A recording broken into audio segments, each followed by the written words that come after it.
Hi everyone, thanks for joining us today. I'm Gina and I'm here with Nutrena poultry expert Twain Lockhart. We're going to talk today about getting a brooder ready for baby chicks that you're bringing home. So Twain, tell us what's the most important thing we need to have for the brooder? Well, Gina, they need to have a brooder tank or a brooder box set up for the baby chicks. The chicks can't regulate the heat on their own, so they need something to hold them and hold the heat in. If you have an old stock tank, those work great. That's my favorite. A plastic tote works really well, a cardboard box, anything like that that'll hold the chicks and hold the heat. You're going to have a heat lamp and pine shavings on the bottom of that. I like pine shavings and not sawdust. Sawdust has too much dust. Now, having a heat lamp and pine shavings is kind of a recipe for a fire. So be very, very careful. Make sure your heat lamp is secured, that a pet or a little child can't knock it down in there. Good to know, good to know. So this is a pretty standard heat lamp. You've got a clear bulb in there. There's also oftentimes red bulbs at the local feed store. What's the difference? Okay, they both work just fine. The red bulb is to prevent cannibalism. So birds see colors very, very well.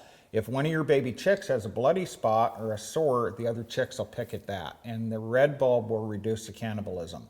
If I was doing a large number of chicks, like over 25, I would probably do a red bulb, but they both work. Okay, so good.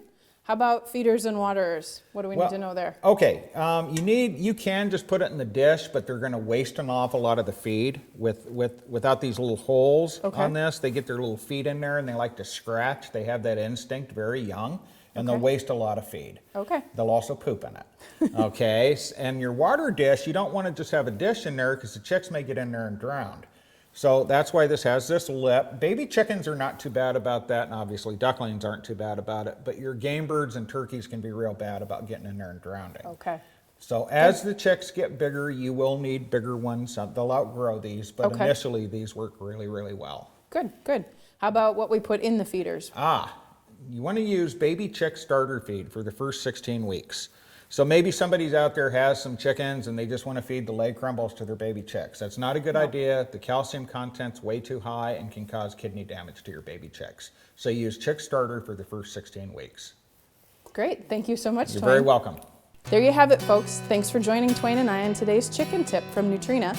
We hope you've learned something new, and be sure to check out NutrenaPoultryFeed.com to find the feed that's right for your flock.